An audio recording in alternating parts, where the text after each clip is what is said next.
Hello everyone, welcome back to the channel. So today I am here just to discuss a little bit about the hiring process. Basically, what kind of hiring will happen in the organization, okay, and what are the procedures they follow. Basically, why they hire. Basically, okay.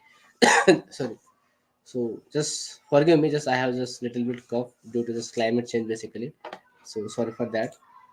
So basically, to understand the hiring process, basically, what kind of hiring are there in the organization, basically, or nowadays people are looking for the jobs, but they are not getting the job, basically, okay, or they are struggling with the jobs, basically, okay. Sometimes the freshers or the candidate who has less than 2 years of experience or 1 years less than 1 years of experience, okay, they are struggling more nowadays in the market, basically. Definitely there are openings are there in the market, but that as not much as we can see for the experienced candidate. Definitely there are number of openings. As you know, I have a Telegram and the WhatsApp group, basically, where I posted the daily basis job openings related to your quality, your IT industry opening, basically, and the DevOps, okay, on any cloud, basically, okay. So a daily basis upload the updates, basically daily openings over there, okay. So still some freshers or the person who have the less than 1 years of experience, he is still struggling to get the job, basically, okay, because the market situation is that kind of way, okay. So now let's we will understand what is the hiring, basically, and what kind of hiring process or types, basically, the companies follow. Even just forget about the IT companies, even the public sectors or non-public sectors, they hire the resources, basically. Why they hire the resources? Just in case of the, we will try to understand, basically, what kind of hiring, basically, okay, types of hiring. So first we will discuss about the business expansion, basically, okay. Let's say I open my organization, okay, company, and I want to grow more. So that's why I am looking for the different verticals in my organization, basically. I want to grow, get the client, basically, more clients, to have that client, basically, and the do the service provide, basically, okay. Whatever the support or the infrastructure I need to maintain, I will, for that, okay, management, I will hire the team, basically, okay, whatever the skills are demanding or required, basically, on that handling the client inside, okay. So if you already stable the company, if you take the example, which organization, okay, normally we see in the market, basically, who hire the candidates, okay. So if they have a business plan to expand more, okay, on the sites, like they are pipeline, okay, some clients in the pipeline or projects in the pipeline, basically, okay, and they want to grow more on that, okay. In that situation, the required skill is demanding, right? So whatever the, let's say, DevOps engineer, the quality checks, QA team, basically, and the other BA team or HR team or whatever, basically, okay, there are multiple roles available in the market. So they try to hire that resources, basically, okay, just to uh, you know stable the business expectation, basically, okay. Because if they hire, let's say, if they have lots of client project onboarded, but no one able to, or there are less resources, basically, okay, who are not able to manage this entire workload, basically, okay. In that situation might be a performance issue there, or we will not, the business will not able to deliver the clients, okay, as per the deadline or something, okay. So to match or the fulfill this requirement, basically, in that situation, business expansion, they will hire the candidates, okay. It can be applicable for the business, sorry, public and the private sector as well, okay. So same strategy will follow the IT organization, basically. Then organization level hiring, basically. So sometimes the company or the organization, basically, they feel like we need more resources to fill the gap, basically, or let's say one person, let's say one DevOps guys, handling the multiple projects in the organization. And obviously, as an employee, he is a human, right? He is not a machine. So he can just feel some stress over their workload due to workload or any other issues. So to level up, basically, in that situation, company might hire the just more resources, basically, okay, to have a streamlined process on there, okay, to handle the workload, basically. So the third one is basically project requirement. Let's say organization or company get new clients, basically new clients, or we can say project, okay.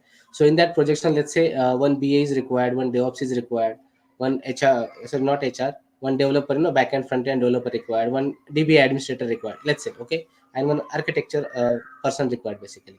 So to fulfill to handle that project basically, definitely the company need more resources, okay, to cover that project basically, okay. So in that situation, company hire the they started hiring basically in that situation to get the more resources, skillful resources, okay.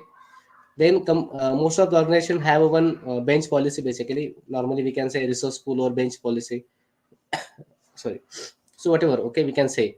So why this resource pool in the organization basically, okay.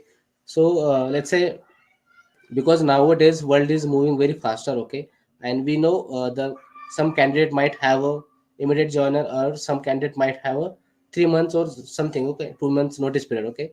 So sorry, to avoid this kind of delay basically, and the business requirement satisfaction delivery deadline basically, okay, to meet this kind of requirements, sometimes company what will happen, what will do basically, they hire advanced resources, okay, additional resources, we can say additional resources, and they keep in a resource pool, okay, like a normal employee, okay.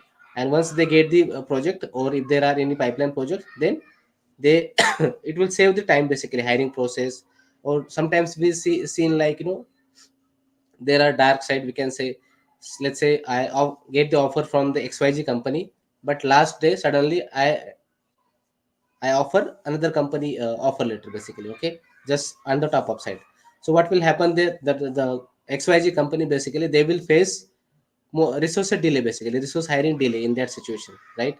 Because the candidate who is supposed to onboard, but he suddenly drop off, he rejected the offer on the same day or one day before basically, and then uh, then the HR team will again look out the new candidate, hiring the process again. That candidate might have a 2 month, 3 month notice period, right? So avoid this kind of situation. Sometimes company or business, what will happen? They keep the extra resources in the pool basically. Okay. So if any projects came in the pipeline, so they can just allocate immediately to that project basically. Okay. So it will be a save of the lots of time and efforts basically. Okay, to fulfill that project basically. And sometimes let's say any clients need to onboard, so they might ask the organization as a business basically, do you have any sufficient or capacity of the resources basically, okay. In that situation, company also can show their resources basically, available resources, okay. So this kind of benefits basically to have in the resource pool. I think some of the company only having the resource pool or bench policy basically, because normal startup organization or a small scale industry, they doesn't have this kind of a resource pool department basically, in short, okay. So the last one is on demand requirement, or after if let's say a existing employee resign basically from his position. Let's say he's a DevOps engineer or architect. So in that situation, the company need to fulfill that requirement, right? Requirement or role basically, okay. That kind of whatever the positions or level are there, okay. If the existing employee put his the resignation, so for that replacement, okay, the company will hire new candidate basically, okay. They will start the sending the notification, or start looking the profile on the Naukri or other job portal basically, okay. So in the so to hire that replacement basically, okay. So as a candidate, we can just, when we do the review the JD or any HR discussion, basically we can definitely ask this type of questions. Is this a replacement of the any existing employee, or new positions, whatever are there, okay. So we can definitely ask in the HR round basically, this type of questions, okay. So I think that's all for the today's basically. If you have any questions, you can just use comment box to ask you basically, okay. So whatever the, I will try my best to answer basically whatever the possibles. Yeah, we will see in the next session. Thank you.